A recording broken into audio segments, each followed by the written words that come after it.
Como introducción al tema, yo diría que el siglo XXI trajo una prosperidad inédita a la América Latina. Millones de personas salieron de la pobreza y el progreso y bienestar parecían asegurados para la mayoría de los países de la región. Pero ese sueño se ve más difícil ahora con el lento crecimiento producto de la caída de los precios de los commodities, que eran en definitiva los que daban el impulso a la economía o a las economías. En estos años, con la excepción de Cuba, la democracia fue el sistema ineludible de los gobiernos de la región.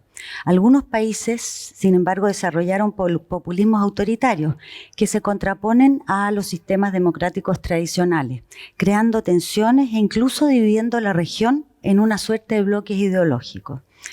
Con la crisis económica que ha golpeado fuerte, más a algunos que a otros, surgen nuevos desafíos para América Latina como un todo, reconociendo que en cada uno de nuestros países hay realidades distintas y problemas diferentes. En Brasil, por ejemplo, la caída del PIB de más del 3% este año, los casos de corrupción y la bajísima popularidad de la presidenta Dilma Rousseff hacen pensar que el próximo año, o incluso los meses que quedan de este, puede ser uno de grandes traumas. En Venezuela se espera que la economía tenga una contracción del 8% este año y crece la oposición al gobierno que toma medidas extremas como encarcelar líderes políticos o restringir la libertad de prensa y expresión. En México, el gran problema es la violencia ligada al crimen organizado, lo mismo que en varias naciones de Centroamérica, donde las pandillas tienen una gran actividad. Y en la mayoría de los países, de todos los países de América Latina, hay cierta frustración y descontento en la ciudadanía, que se manifiesta en baja aprobación de las autoridades, de la clase política y de instituciones importantes. Las altas expectativas crean demandas que no siempre son cumplidas. En este panorama, la pregunta para nuestros panelistas es: ¿cuán frágil es la democracia latinoamericana? ¿Hay peligros que se repitan cordobazos o caracazos? El caso de Venezuela es emblemático. En una situación económica difícil, ¿se puede avanzar en cosas fundamentales como mejorar la educación, reducir desigualdades, luchar contra la corrupción? ¿Qué va a pasar en Argentina después de las elecciones? La idea es que cada uno de nuestros panelistas exponga por más o menos 10 minutos, yo le voy a contar el tiempo, así que cuidadito, y luego que tengamos un diálogo para profundizar ciertos temas o algunos aspectos de las exposiciones. Como dijo nuestra presentadora, hay papelitos para que nos manden preguntas desde el público. Le doy la palabra a José Miguel Insulza. Bueno, muchas gracias. No sé si se escucha, ¿sí? Bueno, muchas gracias. Yo entiendo que en 10 minutos la idea es reflexionar sobre el nombre del tema, que es la fragilidad democrática, porque sí, son frágiles las democracias en América Latina. Para empezar por algo que es obvio, son frágiles primero, sí, porque son muy nuevas. Hace 30 años atrás, de los 34 países que hoy día tienen democracia representativa en América Latina, y sobre todo de los 20 latinoamericanos, de los 19 latinoamericanos, no más de 4 tenían democracias formales, es decir, hacían elecciones. Los demás no tenían ya sea un proceso de guerra civil en Centroamérica o un conflicto, una dictadura de seguridad nacional en América del Sur. Entonces, para empezar, la democracia no se ha asentado suficientemente después de 30 años. Tiene, a mi juicio, 2 fallas estructurales con las cuales empiezo, para no hablar todavía de lo político, probablemente tal. Y creo que esto lo tomo de Charles Tilly, en el último libro que escribió en su vida, que se llama Democracia, precisamente, señaló que era imposible que compatibilizar un régimen democrático con una sociedad en la cual existían castas, en las que el hombre, por así decirlo, o la mujer, nacían, vivían y morían en el mismo grupo social sin poder moverse a través de ellos. Y en esta región nosotros tenemos una situación de pobreza bastante permanente, todavía más allá de los progresos que se hicieron en la década pasada, que fueron importantes. Nos fuimos de como 40% a algo así como 27% de pobreza, todavía es mucho. Ahora, más aún cuando esa pobreza va de la mano con formas de discriminación que también son permanentes. En América Latina y el Caribe existen alrededor de 150 millones de personas de origen afroamericano, más unos 110, 120 de pueblos indígenas. Eso es más del 27%. Pero yo diría que la gran mayoría de esos están en el 27% de pobres que existe. Por lo tanto, hay discriminación de raza, hay discriminación de género. Estos hogares monoparentales de que hablaba Sonia ayer, encabezados por una mujer, son mucho más pobres que los hogares monoparentales normales. Ese es un primer fenómeno, es incompatible con la existencia de una plena democracia. Segundo, creo que está el problema de la violencia, no lo podemos negar. No podemos negar que esta región, más allá de los problemas de clase y de las causas que tiene, los orígenes que tiene, es una región violenta. Entre los 5 países con la más alta tasa de criminalidad en el mundo, 3 son de América Latina y el Caribe. En esta región se producen, algunos dicen 3/4, la cifra más conservadora 2/3, de los secuestros que se producen en el mundo. Y eso evidentemente es un fenómeno bastante incompatible con la democracia, cuando la gente tiene que exigirle permanentemente al Estado que lo proteja de males de los cuales debía estar protegido en una región como esta. Y cuando existen grupos, y crecientemente grupos sociales, grupos de individuos, de personas que se rigen por sus propias leyes y no por las leyes del conjunto del Estado. Yo creo que esos son 2 defectos estructurales de la democracia. Y además está el problema ya del gobierno democrático mismo. ¿Cómo calificarlo? Es difícil. Algunos dicen que no hay respeto por el Estado de Derecho, no hay respeto por los tribunales de justicia, etc.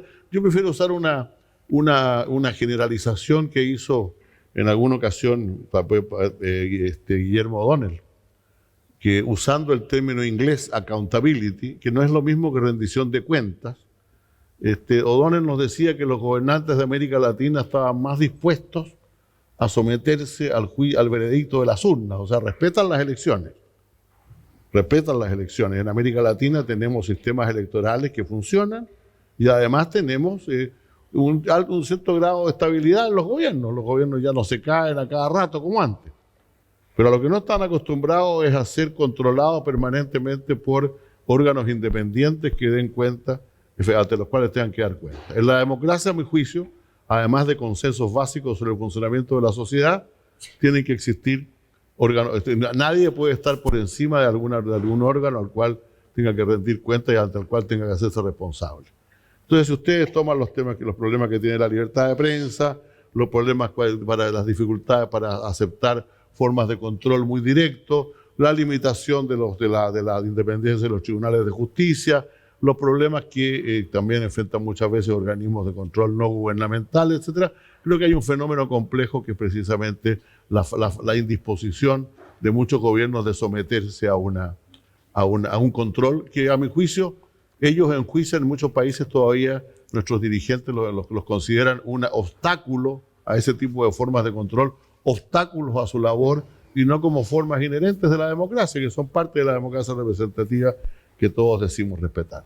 7 minutos me demoré en decir lo que iba a decir.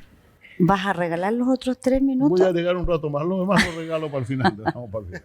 Gracias. A Ernesto Tone, entonces Ya, le pedimos muchas gracias. que... ¿Está prendido? ¿Se oye? Sí. Ya. Bueno, muchas gracias. Claro, habló 7 minutos, pero me dejó sin tema, porque yo iba a decir más o menos lo mismo. ¿Ah? Me lo ha hecho varias veces. Mira, el tema es el siguiente. Había un político chileno importante, Radomiro Tomic, que decía cuando las discusiones se volvían confusas, decía, a ver, paremos, ¿de qué se trata? Entonces yo partiría con la primera, con ese planteamiento. ¿De qué se trata cuando hablamos de la democracia? Podríamos hacer varias conferencias sobre eso para definir democracia procedimental, democracia más exigente, en fin. Pero yo me quedo con una frase del ensayista mexicano Jesús Silva Herzog Márquez, que dice, la democracia al final de cuentas, al final del día, es que los que ganan no lo ganan todo y los que pierden no pierden para siempre. Entonces, esa definición yo la encuentro muy importante porque resume la democracia, los procedimientos y el espíritu de la democracia. Si no hay ese espíritu de la democracia, esa disposición, naturalmente estamos en problemas.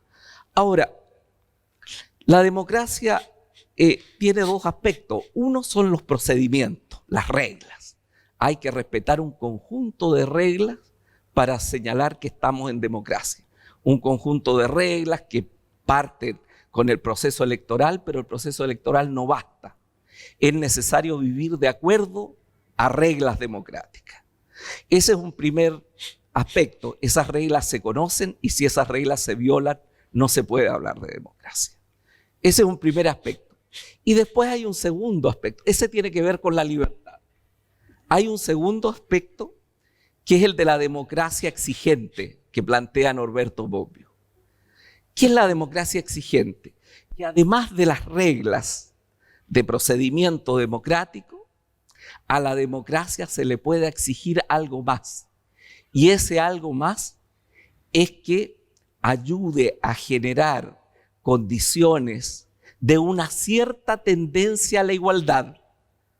No estoy hablando de igualitarismo ni de uniformidad, de una cierta tendencia a la igualdad, para que no quede un número de la ciudadanía sin posibilidad de ejercer sus derechos democráticos. Entonces, la democracia requiere también una cierta tendencia a la igualdad. Y eso es lo que Bobbio llama la democracia exigente. La suma de la democracia procedimental con esta demanda a la democracia.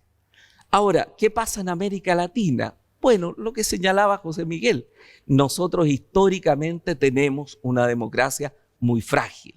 Tuvimos una democracia cuando se trataba de la democracia censitaria de principios del siglo XIX y de principios del siglo XX. Tuvimos una democracia frágil. Había más caudillismo, más sistemas autoritarios que democracia. El proceso de modernización de América Latina, su proceso de entrada al mundo moderno, se realizó en muy pocos países bajo un sistema democrático.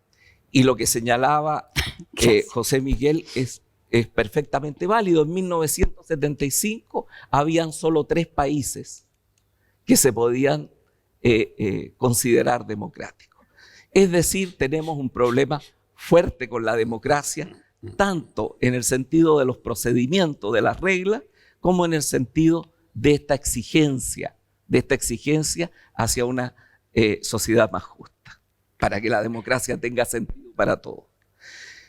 Entonces, no es menor que en los años 90 se haya generado una situación en que la mayoría de los países latinoamericanos, es decir, todos los países menos Cuba, para hablar en serio, tuvieran democracias electorales.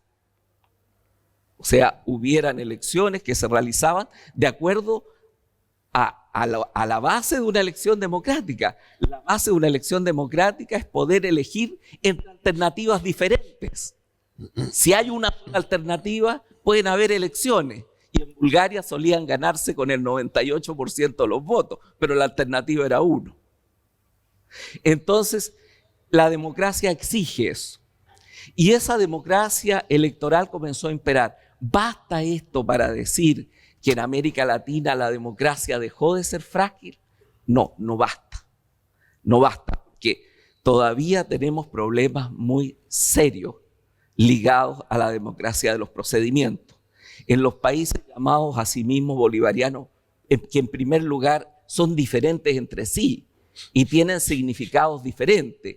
Bolivia significa la inclusión de un 66% de los indígenas que estaban fuera del sistema político, en verdad. En otros países han significado cosas distintas. En Nicaragua significa una versión en farsa de lo que alguna vez tuvo nobleza, el sandinismo. Mi mujer me dice que me tengo que poner esto, madre. En Venezuela, bueno, todos conocemos que hay una situación donde ya la delgada línea del autoritarismo está en juego. La delgada línea del autoritarismo está en juego. Entonces, son situaciones diferentes. No me voy a referir a Argentina. Yo llevo muchos años estudiando el peronismo,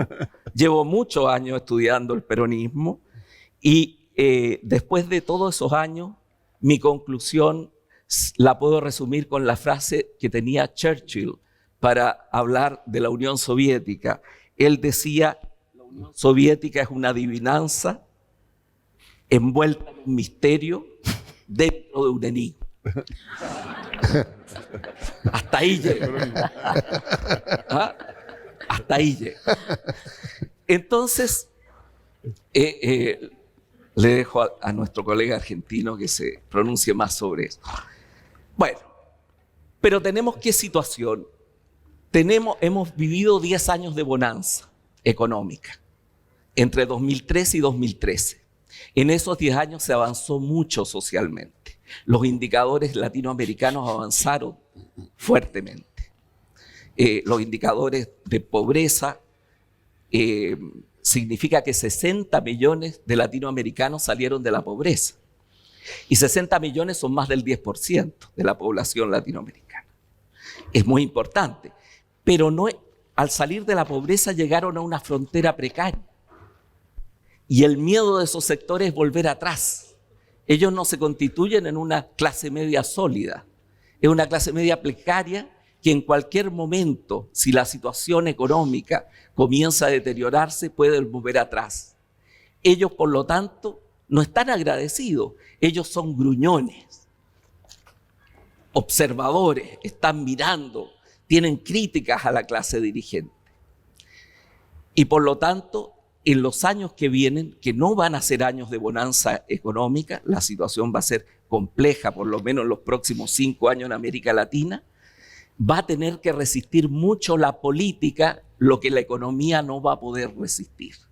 Es decir, viene una situación difícil donde la democracia se va a jugar casi enteramente en la capacidad de gestión política, en la capacidad de gestión de las reglas, en la capacidad de generar una cohesión social que permita fortalecer la democracia y que permita asegurar y no perder las conquistas del pasado. Quisiera señalar un último punto, y es que América Latina, junto a sus propias fragilidades, está frente al desafío de la globalización a la democracia.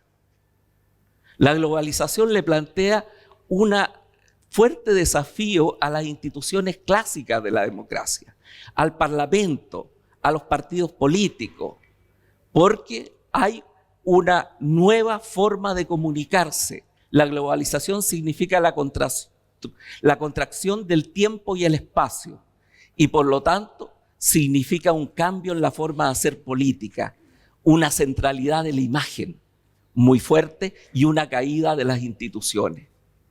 Entonces, claro, toda la gente encuentra que el Parlamento anda por los suelos en todas las encuestas, no solo de Chile, sino de toda América Latina.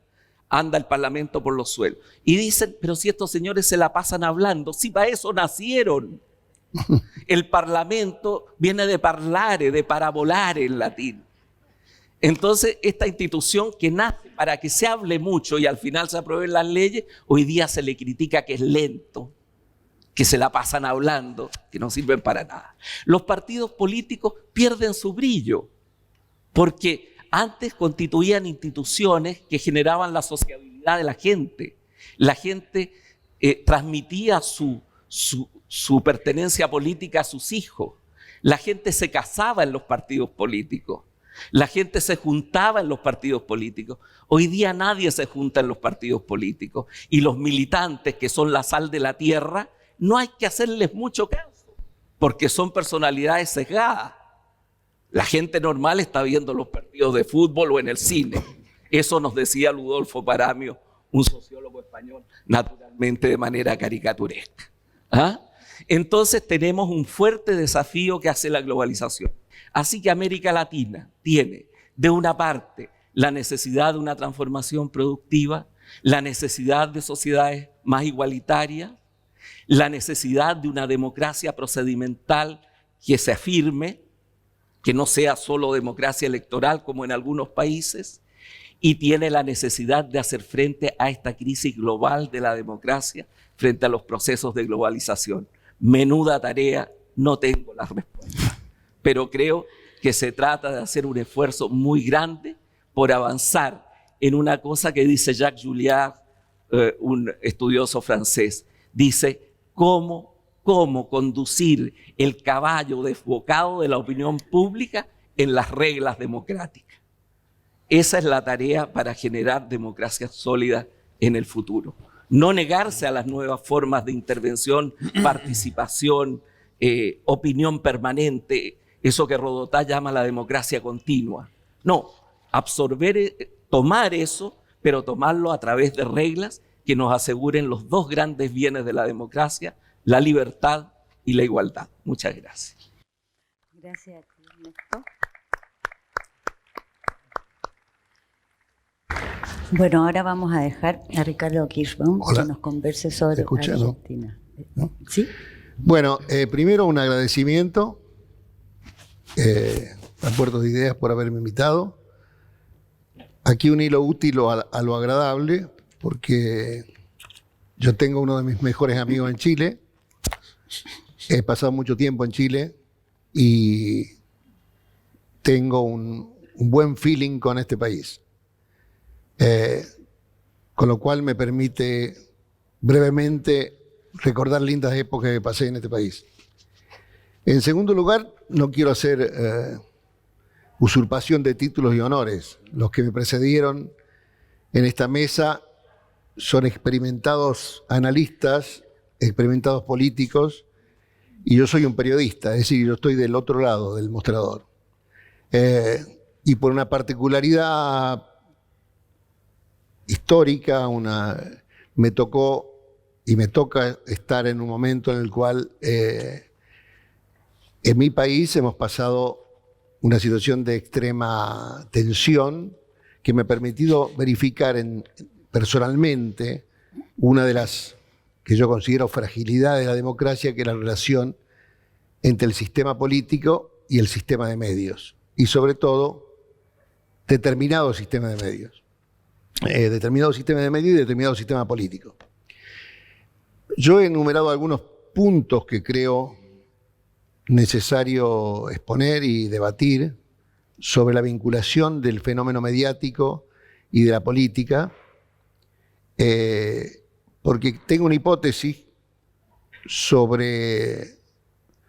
Yo he desarrollado toda mi carrera como periodista político y me parece que hay una dificultad del sistema cada vez más notoria de metabolizar a los medios. Y esa diferencia de metabolismo, digamos, para llamarlo en términos más sistémicos, hace que cada vez la crisis sea más evidente y cada vez más los intentos de regular la actividad mediática encuentran una resistencia mayor y se convierten en intentos inútiles por el crecimiento y por el fenómeno que todos ustedes están viviendo y todos estamos inmersos en esta era digital que todos sabemos cómo comenzó, pero nadie sabe cómo va a terminar. Entonces, el primer punto que yo señalaría es que el sistema político, o por lo menos el sistema político argentino, desarrolló una idea que no es una idea original, pero que la desarrolló con astucia y con tesón, y yo diría con una dosis bastante alta de perversidad, en el sentido de que desarrolló un control estricto de las fuentes. El primer presidente de esta década ganada, que puede terminar el 22 de noviembre, o va a terminar seguramente, introdujo una palabra, un concepto que es la fuente fehaciente. Es decir, que la única fuente de verdad que se podía consultar durante el gobierno de Néstor Kirchner era una fuente fehaciente, y la fuente fehaciente era él. Es decir, que era una cuestión graciosa. Los periodistas no teníamos acceso a él y él era el único que tenía la verdad de lo que ocurría. Con lo cual, eso, que denotaba un extremo control de la información, que era su preocupación, produjo una serie de papers de muchos cientistas sociales, politólogos, sobre un complejo de inferioridad que teníamos los periodistas respecto al no acceso a la fuente, y que de esa imposibilidad de acceder a la fuente denotaba una posición opositora. Porque si las fuentes se abrían a nosotros íbamos a entablar una vinculación que tal vez sería mucho más amistosa y dejaríamos de ser opositores. Con lo cual, el problema no era la tensión que existe entre la información y el poder político, o entre el intento de escrutinio de ese poder político, sino era una cuestión voluntaria de subordinarse a un sistema político o oponerse. Ese es el primer punto que señalo yo entre la tensión entre la democracia, siempre impregnado, porque los argentinos no podemos dejar de ser centro del mundo, impregnado de la experiencia personal mía como director de un diario en este momento. El segundo punto que yo diría es que en muchos países, incluido Argentina y Venezuela sobre todo, se desarrolló una especie de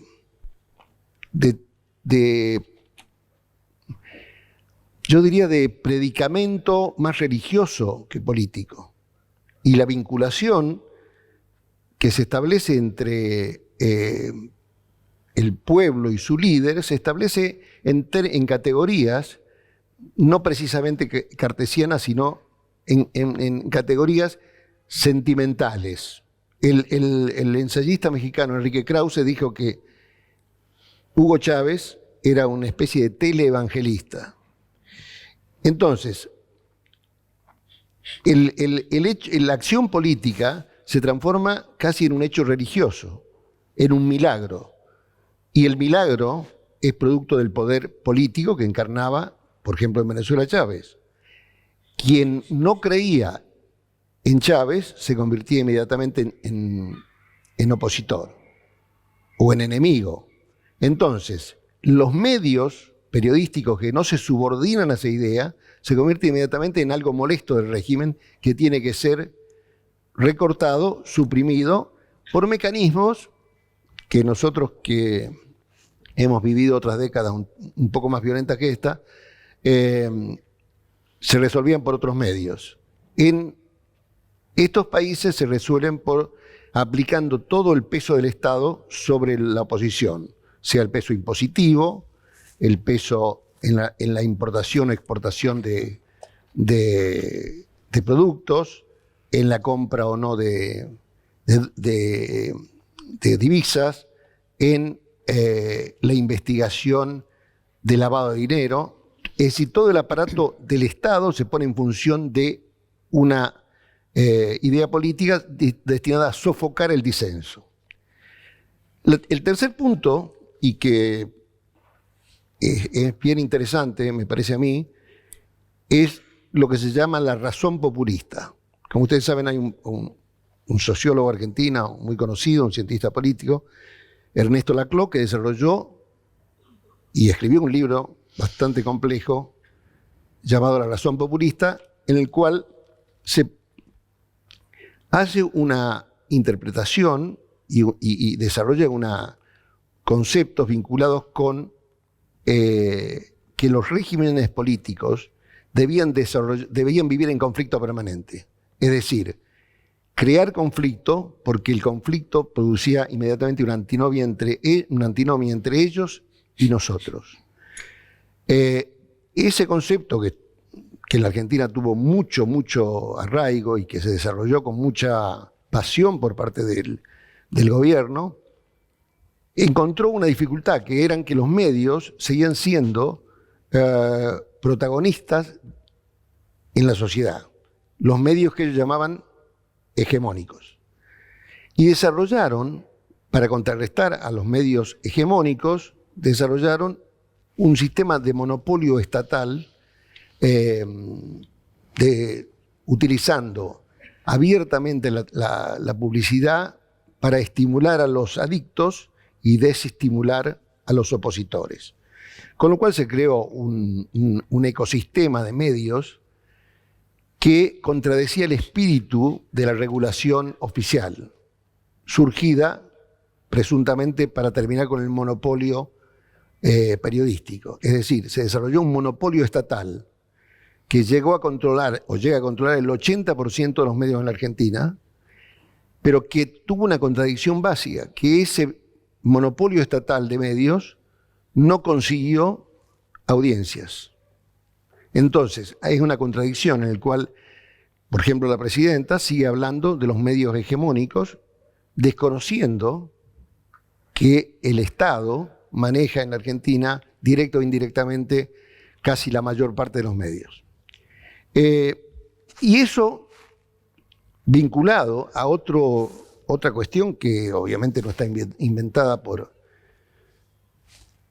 el gobierno argentino, sino que tiene mucha historia, que es el Estado soy yo. Todo lo que pasa por un hiperpresidencialismo, como vive la Argentina, u otros países de América Latina, están, digamos, es la fuente de toda razón y justicia. Todo lo otro forma parte del campo que ellos denominan campo enemigo.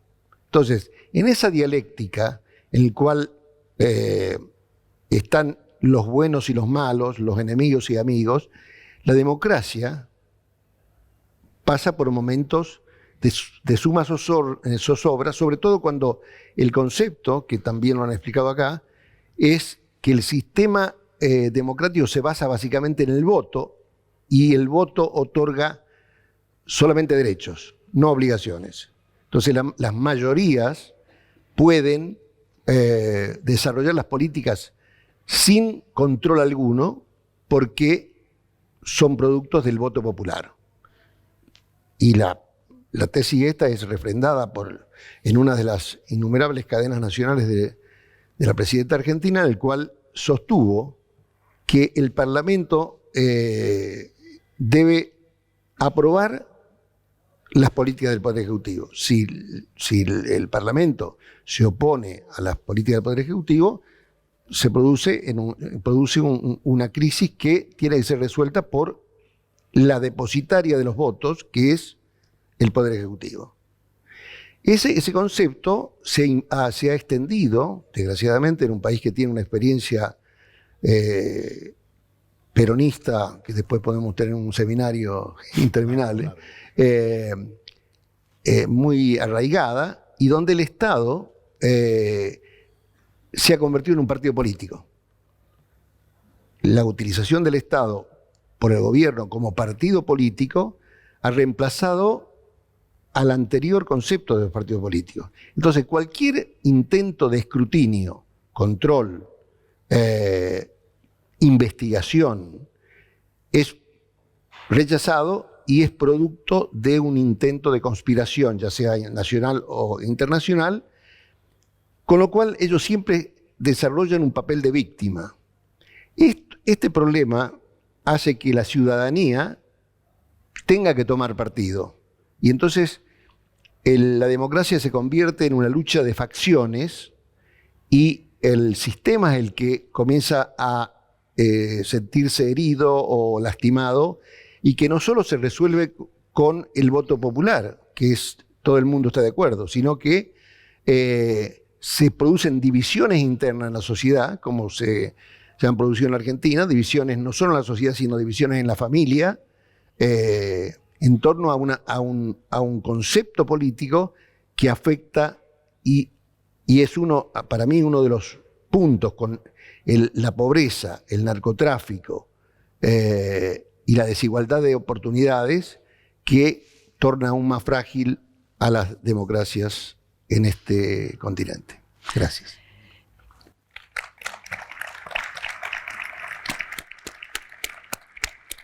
Para no cortar el hilo de tus ideas, me gustaría seguir con el tema Argentina y después podemos entrar a otros temas de lo que ustedes hablaron. Pero siguiendo tu exposición, Hay elecciones el 22, la segunda vuelta está a la vuelta de la esquina.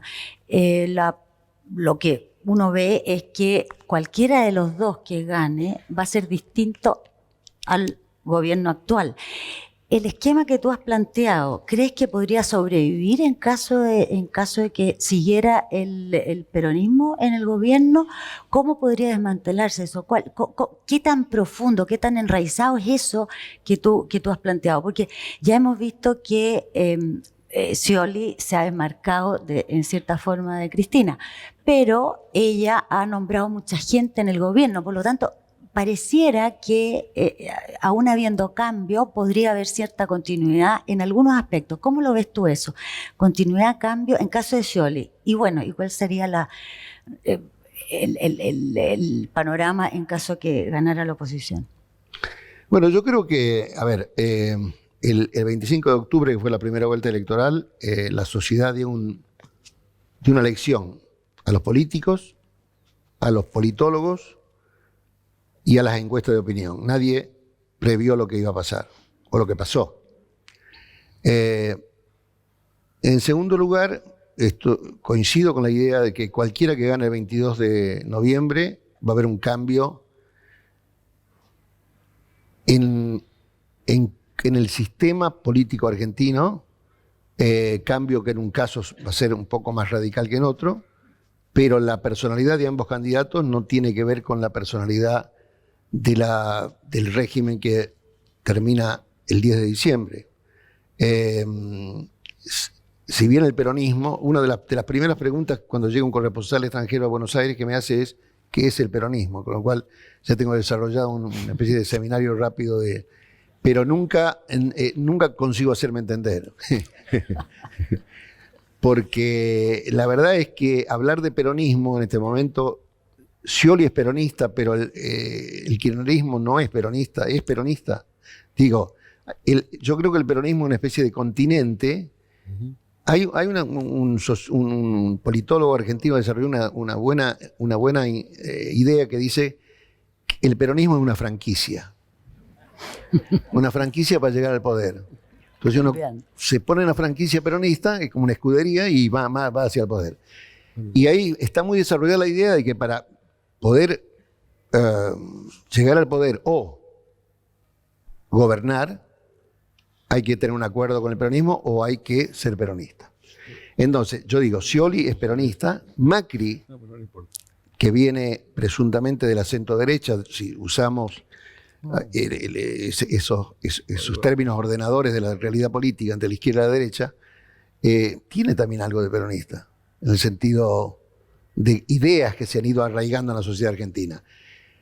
Pero por cierto, la propia presidenta es la que teme que esto no sea igual, porque está produciendo una especie de nombramientos masivos en todos los organismos. Se están creando organismos nuevos, todos colgados del presupuesto nacional, porque teme que lo que venga no sea igual de lo que se va. Hay una historia, no sé si será cierta, de una entrevista de Perón con un diario, con un periodista español, en que Perón trata de explicarle al periodista que Argentina es una sociedad sofisticada en la cual existen todo tipo de ideas, dice conservadores, aquí hay liberales, hay gente de extrema derecha, hay comunistas, hay trotskistas, hay etcétera, y a un patero, como decimos nosotros, que está al lado, le dice, ¿y peronistas? No, peronistas son todos. Sí, es cierto. Es verdad, ¿no? Es cierto, es verdad. Bueno, las historias sobre el peronismo no terminan nunca. Se dice que Borges, que era un viejo muy reaccionario, un grande de la literatura, decía que los peronistas no eran buenos ni malos, sino que eran incorregibles. Exactamente. Entonces, todo eso te muestra que es un continente, como dice Ricardo, que es un continente muy vasto, muy complejo. Entonces, si tú ves el mismo kirchnerismo, que es una versión del peronismo, los primeros años de Néstor Kirchner, claro, Kirchner toma una sociedad descabezada, era un momento muy duro, el momento del que se vayan todos, toma con audacia aquello, lo agarra además el periodo del 2003 hacia adelante, en que la economía se va para arriba rápidamente y logra naturalmente entregar un orden en Argentina a una Argentina desesperada. Claro, pero esto no se transformó, desgraciadamente, en la generación de un sistema político amplio y diversificado, sino que se transformó en algunas costumbres de adversariedad política que están más bien en la lógica amigo-enemigo, más bien en la lógica de Smith, de amigo-enemigo más que de adversario político, y por lo tanto adquiere el debate político una cierta rudeza, una cierta tosquedad, que no se compadece además con una sociedad civil argentina que es tremendamente rica y diversificada y un país que tiene enormes recursos. Ahora, yo creo que hay un problema muy serio en el sistema político argentino y yo tengo esperanzas de que esto cambie, de alguna manera cambie, porque Argentina, si tú ves los números, viene en un proceso de caída. Si tú ves los números largos, viene en un proceso de caída de hace varios años. Entonces tiene años económicos más importantes, se mejoran las condiciones sociales, pero las condiciones sociales tienen niveles que no sabemos, porque Argentina decidió no contar a los pobres, cosa que es un poco rara. Porque dice, no contamos a los pobres, pero ¿cómo hacen las políticas públicas si tú no sabes dónde vas a entregar las políticas públicas, hacia dónde van a ir dirigidas? Y tampoco nadie le cree a las cifras de inflación y nadie le cree a las cifras de crecimiento. Entonces es un país que anda un poco a oscuras. Los organismos internacionales tienen que hacer figuras extraordinarias para poner algunas cifras aproximativas. Yo creo que Argentina es un país que no se merece eso, que tiene una fuerza, un fondo, una cosa que es mucho más fuerte y debería estar en otro lugar. Y por lo tanto yo creo que el cambio en el sistema político, caminar hacia una sociedad no de amigos y enemigos, donde la verdad la tengo yo y el que es mi adversario yo lo aplasto, me parece que no ayuda a un desarrollo democrático y a un desarrollo de la Argentina como país. Hay mucho, hay mucho personalismo nomás en este. Sí, por supuesto. Yo trataría de llevar el tema un poco más a la región, no solamente a la República Argentina, que es bastante especial. Pero de manera más general, tal vez Argentina es un fenómeno especial dentro de eso general. Hay un fenómeno que siempre ha estado presente en nuestra democracia, que es llamémoslo cesarismo, caudillismo, lo que se quiera, pero que realmente hoy día, ya que estamos hablando de las fragilidades hoy día de nuestra democracia, empieza a aflorar. Empieza a aflorar con los intentos de reelegirse una cantidad de presidentes. Cuando salimos de la última racha de dictaduras, perdón, creo que se escucha, ¿no? Sí, sí. Cuando salimos de la última racha de dictaduras teníamos incluso constituciones que prohibían la reelección. En Centroamérica estaba prohibida la reelección.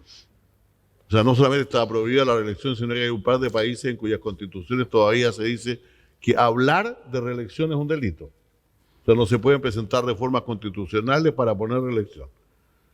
Y eso porque tuvieron en un fenómeno que es curiosamente parecido a algo que empieza a pasar ahora.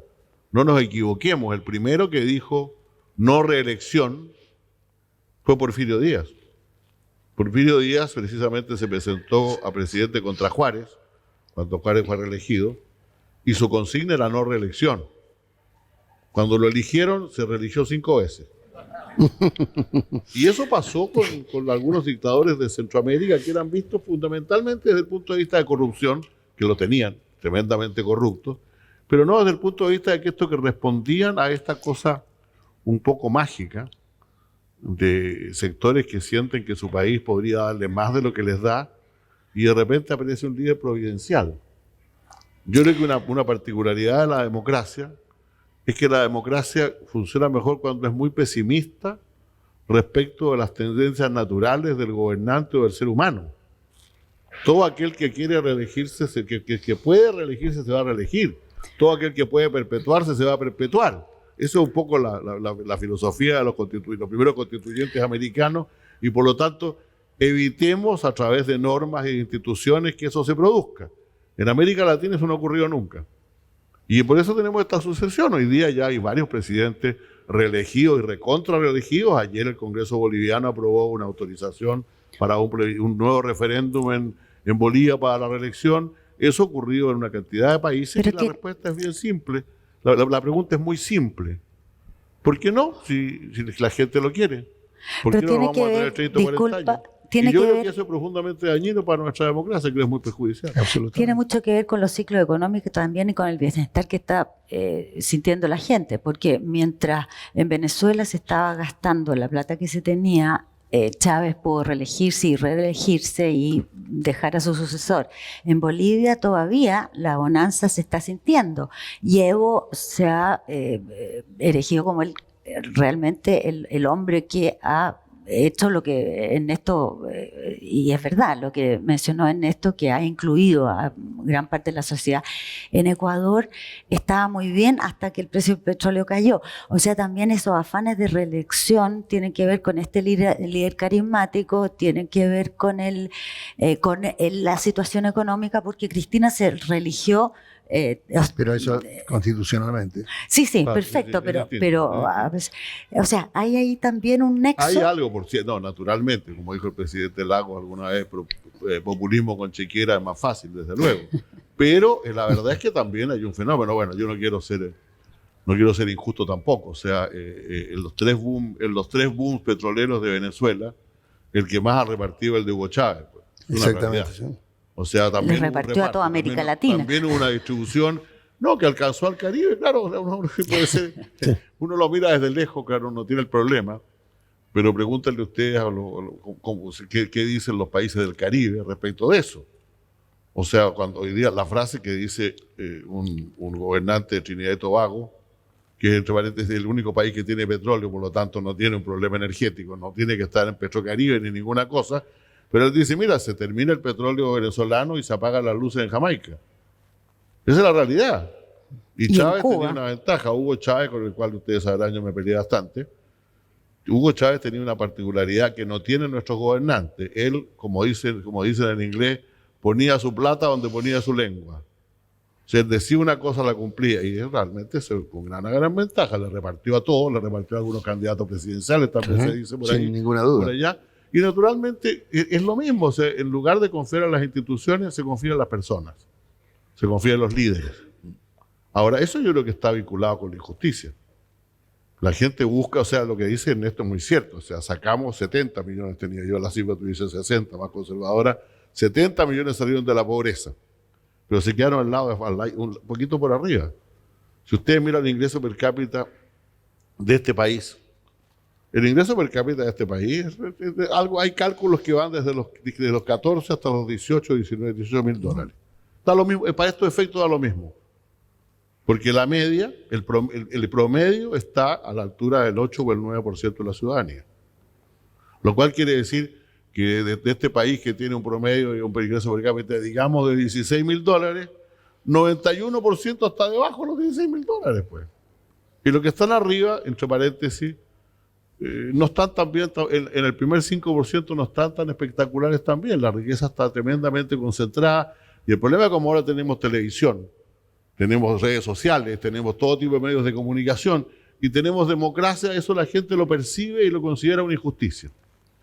Y si crecen los países, entre paréntesis, allá para tomar lo tuyo, cuando los países crecen es peor. Carlos Figueroa alguna vez me decía, recuerdo, el problema cuando uno crece al 7%, decía, es que la gente empieza a preguntar, ¿y dónde está mi 7%? Claro, no lo ve. Claro. No lo recibe. Sí. Entonces, hemos combatido la pobreza bien. En América Latina se ha combatido bien la pobreza, todavía quedan muchos pobres, repito. Pero la desigualdad no se ha combatido. Y tenemos una situación que, por lo tanto, es una caldera porque todo el mundo sabe que puede vivir mejor. La gente sabe que puede vivir mejor. Para no equivocarme, quiero decir una cosa bien simple. Sin embargo, ese 10 o 20% que queda debajo de los súper ricos es un gran colchón, porque no viven mal. O sea, porque reconozcámoslo, todo el mundo vive algo mejor de lo que vivía antes. O sea, no, esto no es una situación de blanco y negro en que unos están estupendos y los otros están pésimos. No, hay una cantidad de gente, lo escuché a la presidenta Bachelet una vez en el Fondo Monetario, yo decir esto. Decir, mire, a mí a mucha gente lo que interesa es cómo viven ellos, no cuánta plata tienen los demás. O sea, habiendo mucha gente que vive ellos razonablemente bien, eso actúa de una manera como atenuante respecto de este estudio de Oxfam, que dice que 81 personas en el mundo ganan más dinero que los 3.000 más pobres, los 3.000 millones más pobres, 81 contra 3.000 millones. Pero en la medida en que al medio hay una cantidad de gente que no es partícipe, por así decirlo, de esta situación de pobreza y vive razonablemente bien, eso actúa bien y atenúa los conflictos, es una realidad. Pero en América Latina, para volver al tema, tenemos un gran problema todavía de desigualdad, querámoslo o no. Nosotros, como creo que fue Fernando Enrique Cardoso, el que dijo alguna vez, Brasil no es un país pobre, dijo, es un país injusto. América Latina no es un continente pobre, es un continente injusto, y los caudillismos y los personajes proféticos y las personas que van a salvar el mundo en pocos años van a seguir surgiendo mientras aquí no haya instituciones que le hagan más justicia a la gente, como dicen esto, no igualitarismo, pero por lo menos que el lugar donde uno nace no determine, en la mayor parte de los casos, el lugar donde uno muere. Exactamente. Esa es la realidad. Ernesto, tú querías... Mira, el problema, sí, yo estoy completamente de acuerdo con lo que dice José Miguel. El problema es que si tú tomas el per cápita en adecuación de precio, el de Chile sube enormemente, sube a $23.850 per cápita. Es decir, el tema aumenta. ¿Por qué? Porque muy pronto, yo creo en 7, 8 años, Chile va a estar cerca del umbral del desarrollo. Es decir, va a estar muy cerca de Europa del Sur y va a estar por arriba de algunos países de Europa del Este. Y eso puede pasar también con otros países latinoamericanos. Argentina, con todos sus problemas, está también en cifras muy altas. Uruguay está en cifras muy altas. México está en cifras muy altas. Entonces, el problema de la desigualdad de América Latina es que tú no puedes llegar a ese nivel de desarrollo con una desigualdad que se mide de muchas formas, pero en el coeficiente Gini, que es entre 0 y 1, donde 0 es la desigualdad absoluta, donde 0 es la igualdad absoluta y 1 es la desigualdad absoluta, tú estás alrededor del 0,50, cuando Europa está en el 0,30. Antes de impuestos, ¿ah? No. O sea, déjame, voy a eso. Ahora, ¿cuál es el problema que existe? Que cuando tú consideras a Europa antes, consideras a Europa antes de impuestos y antes de transferencias sociales, Europa no está en 0,30, Europa está en 0,40, 0,41. Pero después de impuestos progresivos y de transferencias que morigeran la desigualdad que crea la economía de mercado. Si la economía de mercado siempre va a crear desigualdad y la morigeración tiene que venir desde el estado de bienestar, desde la política, etc. Entonces, cuando se produce eso, baja 11 puntos. América Latina después baja 1 punto. Y en algunos países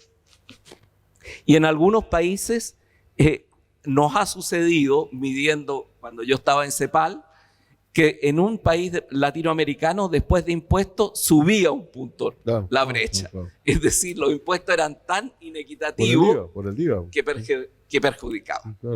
Entonces, estamos ante un problema muy serio y por eso es tan importante el tema de las reglas democráticas y de unir las reglas democráticas al avance contra la desigualdad y contra la pobreza. En la pobreza hemos tenido éxitos bien importantes que se han realizado en América Latina, pero hay países todavía que están en una situación muy seria, particularmente en América Central. En Bolivia, afortunadamente, esto ha bajado. Pero el tema este de la continuidad, de la perpetuidad en el poder, claro, depende también de la situación económica, pero viene de una historia larga. Entonces también tiene que ver, como señala José Miguel, con las instituciones, con las reglas democráticas, con el control democrático. No pueden generarse constituciones para ser reelegidos ellos mismos. Y eso ha pasado en casi toda América Latina. Atención, no solo en los países que yo llamo neojacobinos. ¿Cuáles son? Los países bolivarianos. Que yo llamo neojacobinos. No solamente en esos países, sino también Uribe trató de perpetuarse en el poder en Colombia. Entonces, aquí también hay situaciones que escapan más allá de las barreras políticas.